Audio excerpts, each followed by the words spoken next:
نہ کسی چیز کا خوف ہوتا ہے نہ وہ رنجیدہ ہوتے ہیں، نہ ان کو کسی چیز کا خوف ہوتا ہے اور نہ وہ رنجیدہ ہوتے ہیں۔ اب یہ اللہ کے دوست ہے کون؟ اللہ تفسیر فرما رہا ہے، کیا اللہ برکت سے تفسیر فرما رہا ہے، اور وہ یہ کہ ان کو نہ کسی چیز کا خوف ہے اور نہ وہ رنجیدہ ہونے والے ہیں۔ تو اللہ کے ولی کون ہیں؟ الذین آمنوا وکانوا یتقون، جن لوگوں نے اللہ تبارک و تعالی پر اور اس کے رسول پر ایمان لے آئے اور اس کے بعد انہوں نے تقوی کو اختیار کر لیا، وہ لوگ ایمان والے ہیں۔ عزیزان کرام، اب سب سے پہلے ہم اس بات کی طرف توجہ دلانا چاہیں گے کہ اللہ رب العزت نے جو قرآن کریم میں ارشاد فرمایا، الا ان اولیاء اللہ لا خوف علیہم ولا هم یحزنون، اللہ کے نیک اور بندے ہوتے ہیں انہیں کسی چیز کا خوف نہیں ہوتا اور نہ وہ رنجیدہ ہونے والے ہیں۔ آپ کو میں یہ بتا دوں کہ خوف کس کو کہتے ہیں اور رنجیدہ ہونا کس کو کہتے ہیں۔ جب ہم یہ چیز سمجھ لیں گے تو ہمیں ایک آسمانی کے ذریعے سے یہ بات سمجھ میں آ جائے گی کہ خوف کیا ہے اور رنجیدہ ہونا کیا ہے۔ خوف کسی بھی چیز سے ڈرنا، کسی بھی چیز سے ڈرنا، آپ کا دل جس سے ڈرتا ہو اسے خوف کہتے ہیں، اسے کیا کہتے ہیں؟ خوف کہتے ہیں۔ جانی نقصان خوف کہتے ہیں، مالی نقصان کا ڈر خوف کہتے ہیں، اولاد کی نقصان کا ڈر خوف کہتے ہیں، زمین و جائیداد کے نقصان کا ڈر خوف کہتے ہیں۔ تمام چیزوں کا ڈر جو آپ کے دل میں بیٹھ جاتی ہیں ان ساری چیزوں کو کیا کہتے ہیں؟ خوف کہتے ہیں۔ اللہ اکبر، اللہ تبارک و تعالیٰ قرآن کریم میں ارشاد فرماتا ہے، لوگوں کو سنو، جو میرا ہو جاتا ہے میں اسے کسی چیز کا غم نہیں دیتا، نہ میں اسے خوف دیتا، نہ انہیں خوف ہوتا ہے، نہ وہ رنجیدہ ہونے والے ہیں، یعنی کہ ان کو ذرا برابر یہ احساس بھی نہیں ہوتا کہ یہ دولت ہے یہ لٹ جائے گی، یہ مال ہے یہ ختم ہو جائے گی، یہ شہرت ہے یہ ختم ہو جائے گی، یہ عزت ہے یہ ختم ہو جائے گی، یہ عافیت ہے یہ ختم ہو جائے گی۔ ان کو کسی چیز کا خوف نہیں ہوتا ہے، کیوں؟ کیونکہ خوف ان کو یہی ہوتا ہے کہ میں نمازیں پڑھ لوں اللہ مجھ سے راضی ہو جائے، اگر میں نمازیں چھوڑ دوں تو کہیں اللہ مجھ سے ناراض نہ ہو جائے، اگر میں روزہ چھوڑ دوں تو کہیں اللہ مجھ سے ناراض نہ ہو جائے، اگر میں زکات چھوڑ دوں تو کہیں اللہ مجھ سے ناراض نہ ہو جائے، اگر میں حج چھوڑ دوں اللہ کہیں مجھ سے ناراض نہ ہو جائے۔ اور یہ اللہ کا یہی معاملہ ہوتا ہے، یہی معاملات ہوتے ہیں کہ وہ اپنی ہر چیز کو، ہر ادا کو اسی تحت دیکھتے ہیں کہ ان صلاتی و نسکی و محیایا و مماتی للہ رب العالمین، میرا اٹھنا ہو تو مولا کے لیے، میرا بیٹھنا ہو تو مولا کے لیے، میرا جاگنا ہو تو مولا کے لیے، میرا سونا ہو تو میرا مولا کے لیے، میرے تمام معاملات ہو چاہے وہ عبادت سے تعلق رکھتے ہو غیر عبادت سے تعلق رکھتے ہو، یہ سارے معاملات میرے ہوں اسے تو مولا کے لیے ہو، مولا راضی ہے تو ساری کائنات راضی ہے۔ اللہ تبارک و تعالیٰ فرماتا ہے، الا ان اولیاء اللہ لا خوف علیہم ولا هم یحزنون۔ اس کے بعد عزیزان کرام قدر اللہ کے حبیب صلی اللہ علیہ وآلہ وسلم ارشاد فرماتے ہیں کہ جب بندہ نیک اعمال کی کثرت شروع کر دیتا ہے تو معاملہ یہ ہو جاتا ہے کہ رب العالمین اپنے فرشتوں کے درمیان میں یہ بات فرماتا ہے کہ فرشتوں سنو، فلاں نے مجھ پر ایمان، فلاں مجھ پر ایمان رکھتا ہے، مجھ سے محبت کرتا ہے، میرے حبیب سے محبت کرتا ہے، سن لو ایمان کی بنیاد پر، محبت کی بنیاد پر، عبادت کی بنیاد پر میں بھی اس سے محبت کرتا ہوں، تم بھی اس سے محبت کرتے ہو، یہاں تک کہ اس کی محبت ساری دنیا میں پھیلا دی جاتی ہے، اس کی محبت ساری دنیا میں پھیلا دی جاتی ہے۔ عزیزان کرام، اب یہ تو غم ہو گیا، رنجیدہ کس کو کہتے ہیں؟ الا ان اولیاء اللہ لا خوف علیہم ولا هم یحزنون۔ تو حزن کس کو کہتے ہیں؟ حزن یہ عربی لفظ ہے، رنجیدہ ہونا۔ عزیزان کرام، رنجیدہ ہونا یعنی افسوس کرنا، افسوس کرنا. مال چلا گیا, نقصان ہو گیا, ہم اور آپ افسوس کرتے نہیں کرتے. کچھ نقصان, گاڑی کا نقصان ہو گیا, ہم اور آپ کیا کرتے ہیں؟ افسوس کرتے. پراپرٹی کا نقصان ہو گیا, ہم اور آپ کیا کرتے ہیں؟ افسوس کرتے. ہر اعتبار سے کچھ نقصان ہو گیا, کہیں نہ کہیں افسوس کرتے. افسوس کرتے. فون میں تم سمجھو بیلنس ڈلا لیے, ہاں کمپنی والا کاٹ دیا, افسوس کرتے نہیں کرتے؟ افسوس کرتے نہیں کرتے؟ کئی کو کرتے ہو, ارے آؤ بیٹھ کے پیسے دے گا, محنت کر کے لا دو پیسے, کاٹ کر آپ فون کر کے آپ دیکھو کیسا نواز کا اس کو بولتے نہیں بولتے. پھر کٹنے کے بعد کہیں نہ کہیں آپ کو خیال آتا ہے یار میں نے بڑی محنت سے کمائی تو جفاکش محنت کے بعد مجھے حاصل ہوئی کہ میں ایسے ہی خراب کر دوں, میں ایسے ہی خراب کر دوں. پھر آپ معاملہ کر ڈالے, غم ہوگا بات اور یہ اللہ کا کیا معاملہ ہے آپ دیکھیں, قربان جاؤں میں. ان کو خوف تو ہے ہی نہیں, ان کو غم بھی نہیں ہے. کیوں؟ کیونکہ انہوں نے دنیا سے دل ہی نہیں لگایا. دنیا سے دل ہی نہیں لگایا. اس لیے نہیں لگایا کہ وہ لوگ جانتے ہیں کہ یہ دنیا فنا ہونے والی ہے. یہ دنیا فنا ہونے والی ہے اور میری ہر ایک چیز کہ اس کے لیے ہو, اللہ کے لیے ہو. اور جو چیز فنا ہونے والی ہے اس سے محبت کیسے؟ جو چیز فنا ہونے والی ہے اس سے محبت کیسے؟ آپ یہ کہو گے کہ ہر کلو نفس ذائقۃ الموت, کل من علیہا فان. جب ساری چیزیں فنا ہونے والی ہے تو ہم اپنے آپ سے کیوں محبت کرتے ہیں؟ اپنے ماں باپ سے کیوں محبت کرتے ہیں؟ دیگر چیزوں سے کیوں محبت کرتے ہیں؟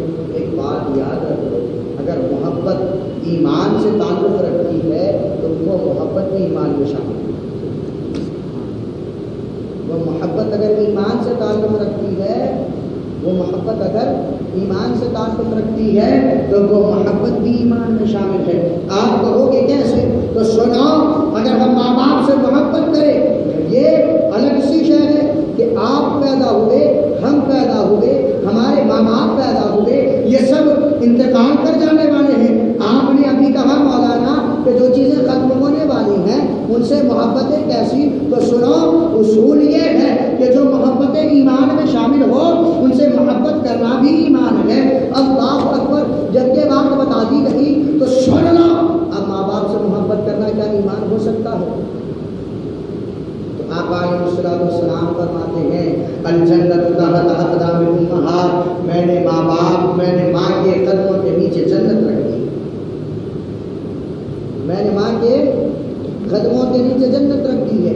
الوالد اوسط ابواب الجنہ, باپ جنت کے دروازوں میں سے بیچ کا دروازہ ہے. عزیزان گرامی قدر, اور سنو, ذات مصطفیٰ صحابہ کے درمیان بیٹھے ہیں, کالی کملی آپ کا بھیگ رکھا کرتے. ایک خاتون, باعزت خاتون, مکمل حجاب میں, مکمل پردے میں, جب آقا علیہ السلام کے پاس پہنچتی ہیں, آقا علیہ السلام کھڑے ہو جاتے ہیں اور اپنی مکملی زمین پر بچھاتے ہیں اور کہتے ہیں کہ آپ بیٹھ جائیں.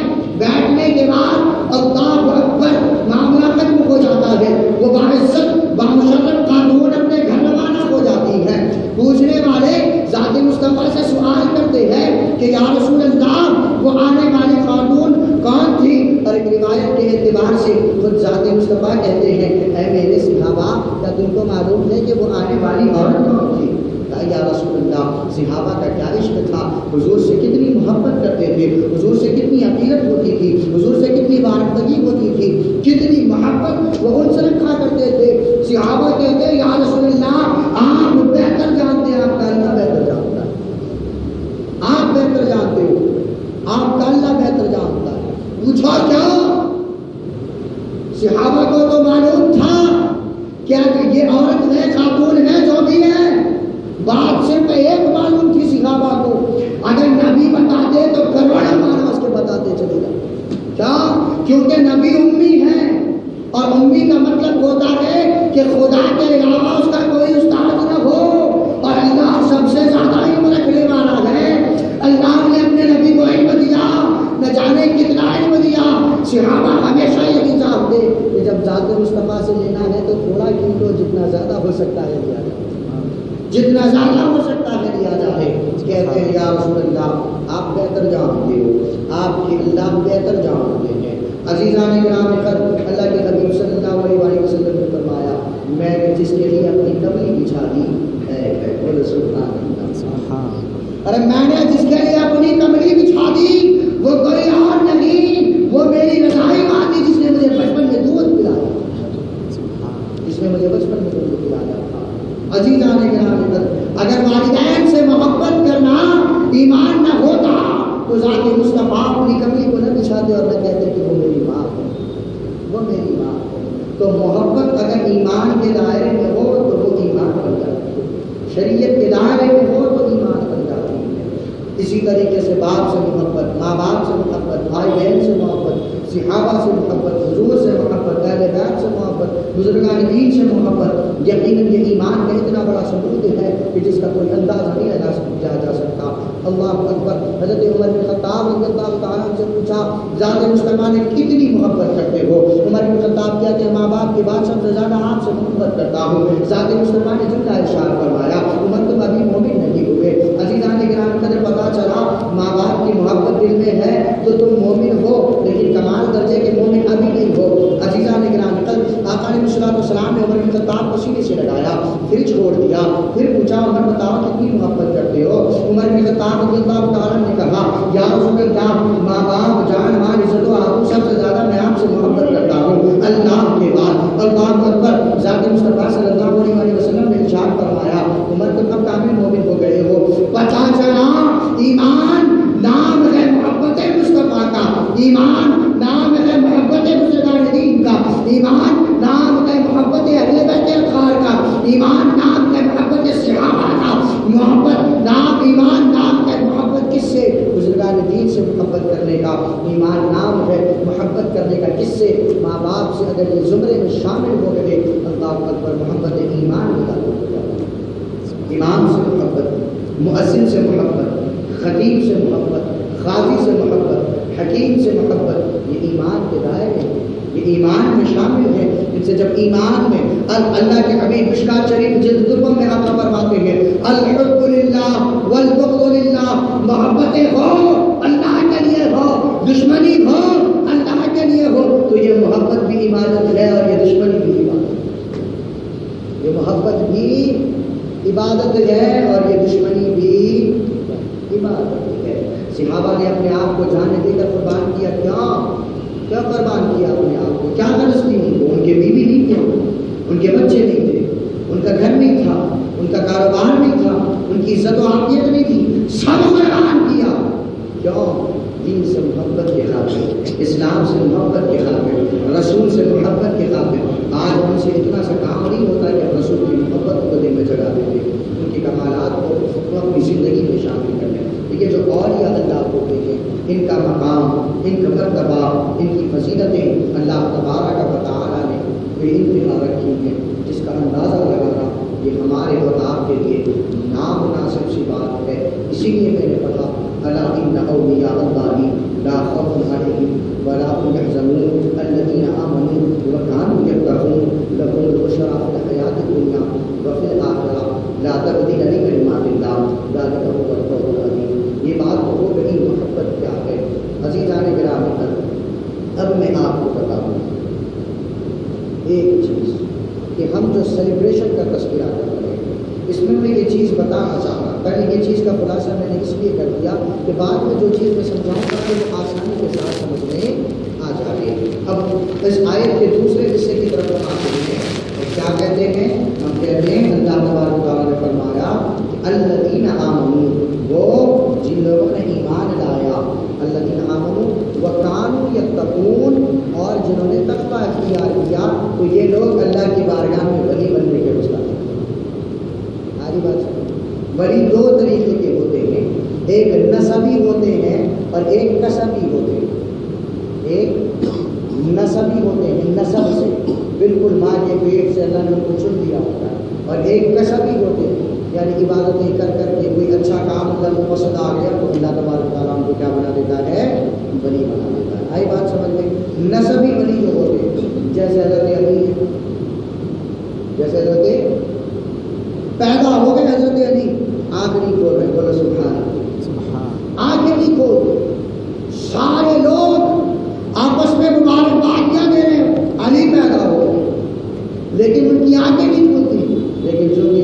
مصطفیٰ صلی اللہ علیہ وسلم کی گود میں حضرت علی پہنچتے ہیں، اپنی آنکھیں کھول دیتے ہیں۔ کیوں؟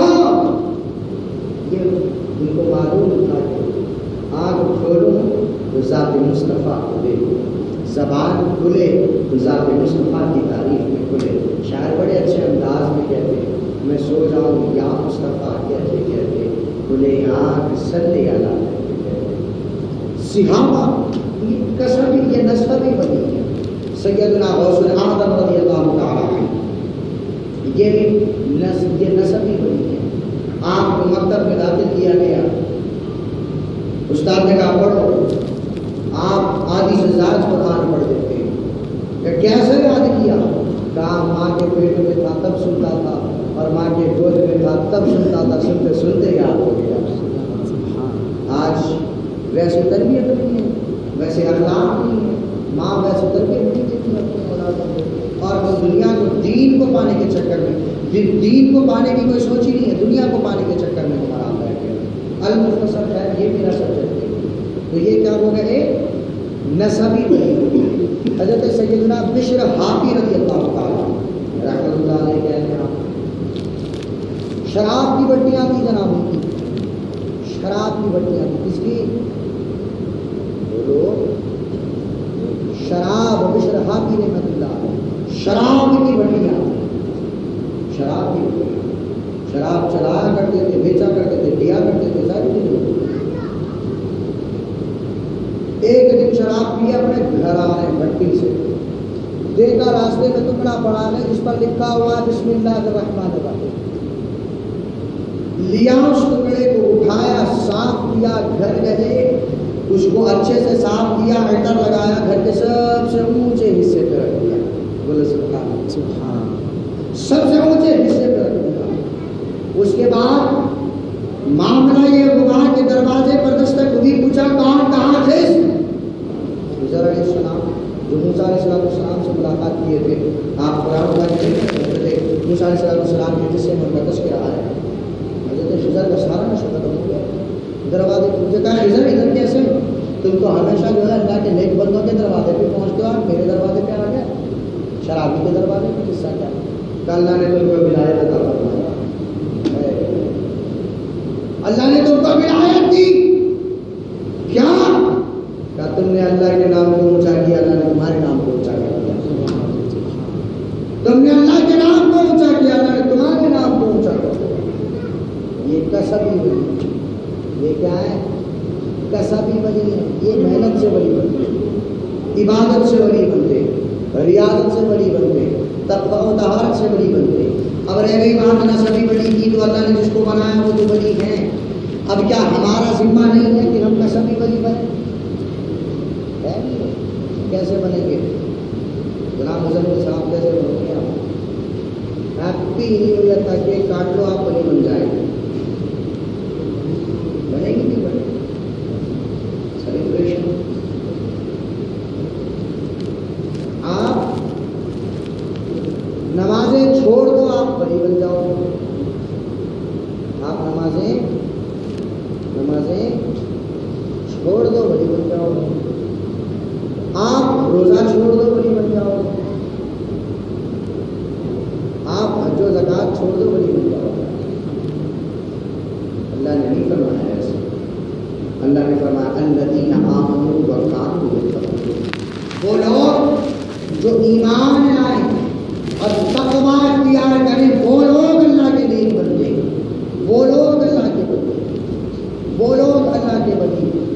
آپ اندازہ کرو، ہم ایک چھوٹا سا نیا سال آئے تو خوشیاں مناتے ہیں، وہ رب العالمین جو ہمیں روزانہ 5 وقت کھانا دیتا ہے، اس کے نام پر جب اذان ہو جائے تو ہمیں کتنی خوشیاں منانی چاہیے، ہمیں کتنی خوشیاں منانی چاہیے۔ جب اللہ اکبر کی صدائیں ہو جائے تو کتنا دوڑ کر ہمیں مسجد میں آنا چاہیے۔ دوڑنے سے مراد جلدی، ورنہ نماز کے لیے دوڑنا بنا کے سوائے جمعہ کے، کتنا جلدی ہم کو مسجد میں آنا چاہیے۔ عزیزان گرامی، قد اللہ تبارک و تعالیٰ نے ہم کو آنکھ جیسی نعمت دی، ہاتھ جیسے نعمت دی، پیر جیسی نعمتیں دی، کیا اس کا ہر جانا؟ کیا اللہ تبارک و تعالیٰ ہم سے کچھ مانگتا ہے؟ کیا اس کی اجرتیں ہم سے مانگتا ہے؟ نہیں، انسان کو پیدا اس لیے کیا گیا تم اللہ کے ولی بن جاؤ، وہ عبادتوں سے بن جاؤ گے. اور اگر جو کوئی اللہ کا ولی بن جاتا ہے، اللہ فرماتا ہے لا خوف علیہم ولا هم يحزنون، نہ دنیا کا خوف ہوگا نہ وہ رنجیدہ ہوگا، نہ وہ رنجیدہ ہوگا. آج ہماری نیو جنریشن، آخری میں اپنے کلام کی طرف آتا ہوں، آپ یہ نہ سوچو کہ ہم دین کے لیے وقت لگا رہے ہیں، نہیں لگا رہے، دنیا کے لیے وقت لگا رہے ہیں یا نہیں لگا رہے، لیکن ہمارا تصور، ہمارا معاملہ، ہمارے خیالات یہ ہونے چاہیے کہ اللہ تبارک و تعالیٰ نے ہمیں ایمان کی دولت سے مشرف کیا، صحت جیسی بڑی نعمت دی، ہم اللہ کی عبادت کر لیں تاکہ ولیوں میں ہمارا شمار ہو جائے. جب دیکھو آپ نیا سال تو منا رہے ہو، لیکن آپ نیا سال منا رہے ہو، ٹھیک ہے منائیے، لیکن منانا ایک حد تک چاہیے. جب نیا سال منانا چاہو آپ 2 رکعت نماز پڑھ لیں، آپ شکرانے کی 2 رکعت نماز پڑھ لیں، 4 6 8 12 پڑھ لیں. آپ مولا کی بارگاہ میں ہاتھ اٹھائیں، مولا یہ ایک سال ہماری گنتی کے اعتبار سے ختم ہو گیا، نہ جانے ہم نے اس میں کتنے گناہ کیے ہیں، نہ جانے ہم نے تیری کتنی نافرمانیاں کی ہیں، ہم نے تجھ کو کتنا ناراض کیا، ایک سال میں پورا نہ جانے ہم سے کتنی غلطیاں ہوئی ہیں، ان ساری غلطیوں کی ہم تجھ سے معافی چاہتے ہیں، ہمیں تو معاف کرنا. اور یہ جو نیا سال آنے والا ہے، اس نئے سال کو ہمارے لیے عزت و عافیت و خیر و برکت والا بنا، اس میں ہمیں عبادتوں کی توفیق عطا فرما. قسم پروردگار کی اس آغاز نئے سال سے بہتر دنیا کا کوئی نیا آغاز سال کوئی نہیں سکتا، اس سے بہتر کوئی نہیں ہو سکتا. خوشی مناؤ، خوشی منانے کی اسلام میں مکمل اجازت ہے. قل بفضل اللہ وبرحمتہ فبذلک فلیفرحوا، نعمتیں مل جائے رب کی جانب سے یا پھر فضل مل جائے اللہ کی جانب سے تو اس پر خوشیاں مناؤ، لیکن خوشیاں کیسی ہونی چاہیے؟ شریعت کے دائرے میں ہونی چاہیے. رات بھر شباشی کر رہے ہو آپ، رات بھر جو ہے جاگ رہے ہو، شباشی کر رہے ہو آپ عزیزان گرامی، بڑے بڑے آوازوں سے آواز پکارے کر رہے ہو، غیر قوموں کی مشابہت کر رہے ہو، ان کی عیدوں کو اپنی عید سمجھ رہے ہو، اور اس کے بعد آپ یہ تصور کر رہے ہو کہ اللہ راضی ہو جائے گا، اللہ کے رسول راضی ہو جائیں گے. نہیں، اللہ نے یہ نعمتیں دی ہیں. نیا سال بھی اللہ کی طرف سے نعمت ہے. اگر انتقال ہو جاتا تو نعمت ہے. انتقال ہو جاتا تو کیا معلوم ہوتا؟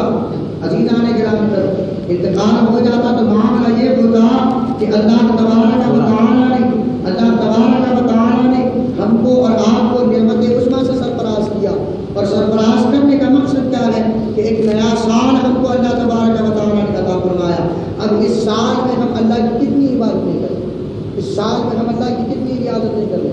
اگر انتقال کر جاتے تو اگر نیکیاں کم ہوتی، گناہ زیادہ ہوتے، تو ہمارا اور آپ کا کیا معاملہ ہوگا کہ اللہ کی بارگاہ میں ہماری اور آپ کی گرفت ہو جاتی، ہماری اور آپ کی گرفت ہوتی نہیں ہوتی، گرفت ہو جاتی. لیکن اللہ تبارک و تعالیٰ نے ہمیں نیا سال عطا فرمایا. مقصد کیا ہے؟ تاکہ ہم اللہ کی عبادت کر سکیں. ایک آخری بات میں آپ کو ذکر کر کے اپنی گفتگو کو ختم کروں. نصیحت آموز ہے، آپ اگر اس کو سنیں اور اگر دل میں جگہ دیں تو یقیناً ایمان بے انتہا تازہ ہو. اللہ کے حبیب صلی اللہ علیہ وسلم ارشاد فرماتے ہیں ایک بڑا عابد تھا، ایک بڑا زاہد تھا، ایک بڑا نیکوکار تھا.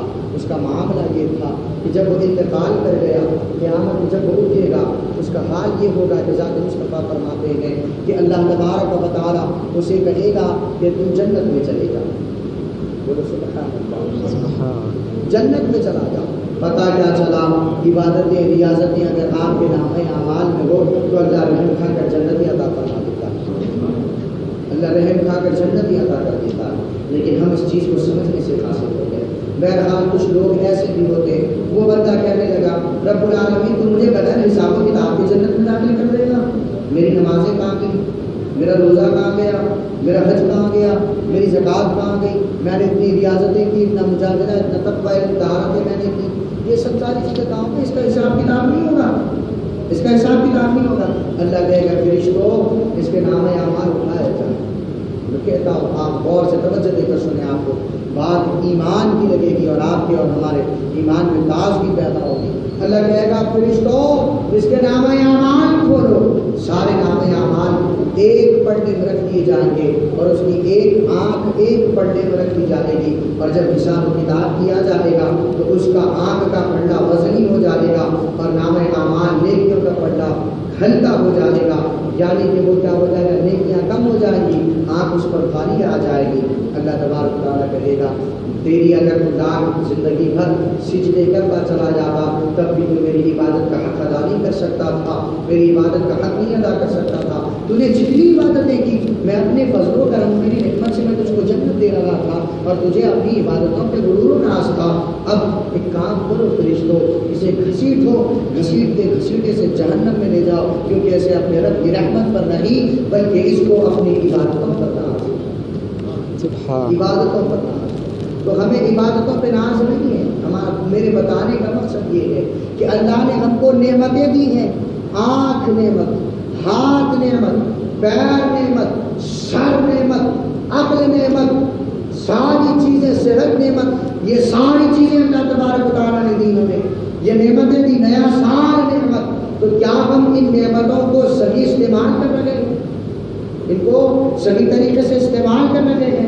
اگر ہم ان کو صحیح طریقے سے استعمال کر رہے ہیں تو اللہ کے رسول راضی ہیں، اور اگر ان چیزوں کو صحیح طریقے سے استعمال نہیں کر رہے ہیں تو اللہ کے رسول راضی نہیں ہے۔ ہم کبھی بھی منصب ہدایت تک نہیں پہنچ سکتے، نہ ایمان کی گفتگی والے لوگوں میں شامل ہو سکتے ہیں۔ سیلیبریشن بہت اچھی چیز ہے، اسلام میں اس کی پوری اجازت ہے، لیکن شریعت کے دائرے میں رہ کر، جس میں دوسروں کا حق نہ مارا جائے، دوسروں کو تکلیف نہ ہو، فضول خرچی نہ ہو، اسراف نہ ہو، راتوں کو جاگ کر عبادتیں خراب نہ کی جائیں، شریعت کے دائرے میں۔ المختصر یہ کہ شریعت کے دائرے میں رہ کر اگر کوئی خوشی مناتا ہے تو اس کی مکمل اجازت ہے، لیکن شریعت سے ہٹ کر اگر کوئی خوشی منانا چاہتا ہے تو اس کی شریعت میں کوئی اجازت نہیں ہے۔ منائیں آپ، لیکن ساتھ میں یہ بھی یاد رکھیں کہ اللہ ہمارے کون سے عمل سے راضی ہوگا۔ یقین جانو کیک کاٹنے سے اللہ اتنا راضی نہیں ہونے والا ہے، آپ کول ڈرنکس پی لینے سے اللہ اتنا راضی نہیں ہونے والا ہے، ہینگ آؤٹ سے اللہ اتنا راضی نہیں ہونے والا ہے، اور نہ ہی آپ کے پارٹیز سے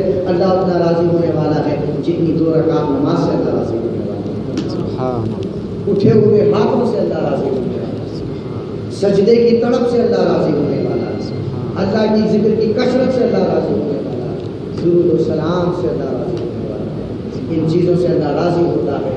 2 قطرے آنسو گناہوں پر بہا دو، اللہ کی قسم وہ 2 قطرے تمہارے ہمارے سارے گناہوں کو دھونے والی بن جائے گی، صرف وہ 2 قطرے سارے گناہوں کو دھونے والی بن جائے گی۔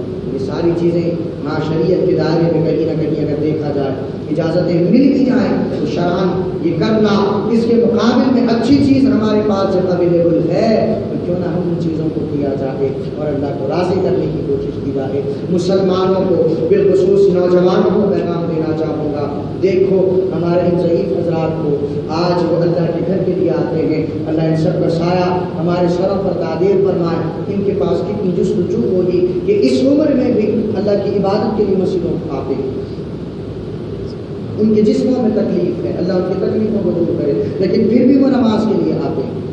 اللہ نے ان کو صحت دی، ہاتھ پیر اچھے دیے، سلامت دیے، کیا ہمارا حق نہیں ہے کہ ہم اللہ کی عبادت کریں؟ کیا ہمارا حق نہیں ہے کہ ان کے حق میں دعا کریں، ان بزرگوں کے حق میں دعا کریں؟ کیونکہ اللہ کے حبیب فرماتے ہیں تمہارے گھروں میں، تمہاری دنیا میں برکتیں تمہارے بزرگوں کے دم قدم سے، تمہارے بزرگوں کے دم قدم سے۔ تو آپ کو بتانا ہی چاہوں گا، اللہ کے حبیب فرماتے ہیں اللہ کو چند چیزیں بہت پسند ہیں، ان میں سے 2 چیزوں کا میں آپ کو تذکرہ کر دیتا ہوں۔ سردی میں کیا ہوا وضو اور جوانی میں پڑھی ہوئی نماز اللہ کو بھیج دینا پسند ہے۔